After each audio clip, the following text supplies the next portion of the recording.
Hey Laughter Tribe, welcome back to my channel. If you're new, hi, my name is Crystal.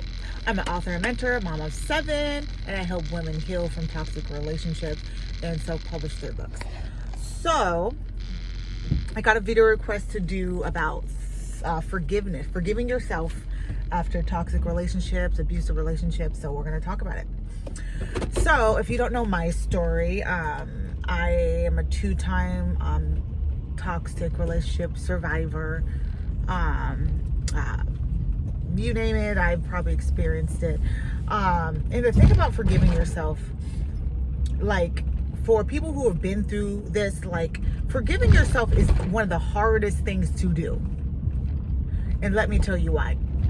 Forgiving yourself after a toxic relationship is so hard because in a toxic relationship, there's a dynamic that has to exist.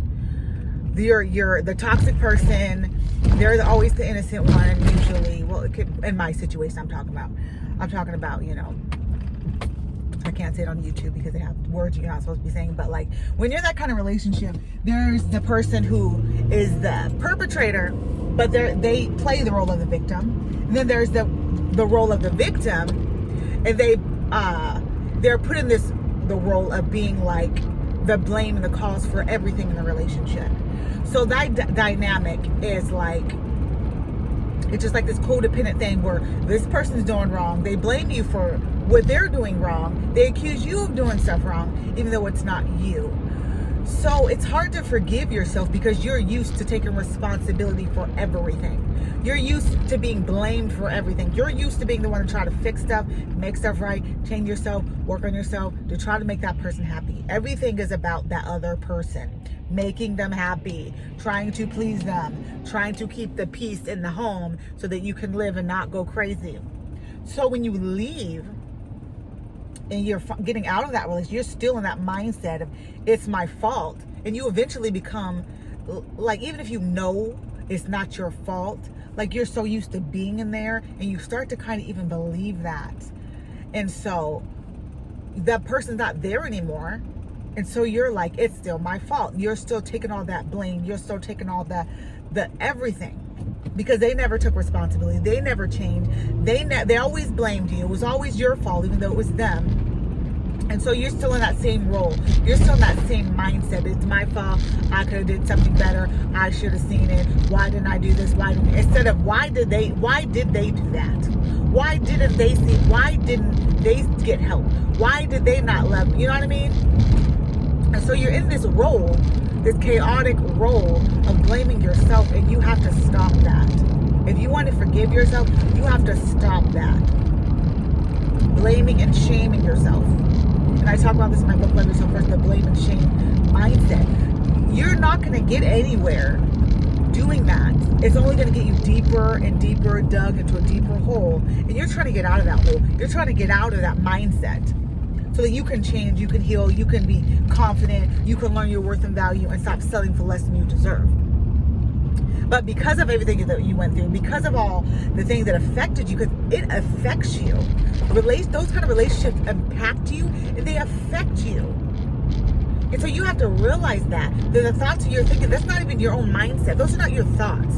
Those are not my thoughts. Recognize that. And think new thoughts. What are my thoughts? What are the thoughts I had about myself before? This is not my fault. Another person's action is never your fault. So that's number one. Recognize those are not your thoughts. And number 2, like another person's actions are not your fault. And number 3, even though it's not your fault, there is a role that you play where you need to look at and assess what happened. When this happened, you don't have control of what somebody does. But after they did what they did, you knew it wasn't healthy. You knew it wasn't good. You know you didn't deserve it. What made me stay with this person? Why did I see this person as more valuable than myself? Because why else would you stay with someone? You're seeing that person as more valuable than yourself if you're willing to put yourself in harm's way to keep that person. Why am I not seeing my own value? What do I need to heal from in my childhood, in past relationships that make me feel like I'm not worthy? So go inside, do that inner work, and start affirming yourself. I am worthy. I am valuable. I am loved. I don't deserve that. And talk yourself through each situation. Sometimes stuff will just pop up in my head, or stuff will remind me of something that happened. And I'm like, man, and it makes you angry. Talk yourself through that situation. Man, I didn't deserve that. Or talk like you were there and respond differently to stand up for yourself, or walk away from that situation. I don't deserve that. You're not going to talk to me like that. I have worth. I have value. You can't see it. Bye. You may look crazy. I be in my car sometimes just like talking through that. You know what I mean? And it will help you to heal and to know how to respond next time when you know that you have worth and you have value. But forgiving yourself is a process. I can go into it deeper. I'll probably do another video. But forgiving yourself is a process, one day at a time. Your thoughts, you're in control of your thoughts. You cast down those thoughts that are not good, that are not about love, not about healing, not about kindness and empathy towards yourself. You say, no, I'm not going to think that. And then you think a new thought. I am loved. I deserve kindness. I deserve empathy. And if you need help with this, like I have an affirmation journal, 100 days of affirmations. Go to Love Yourself First, 100 daily affirmation journal for women.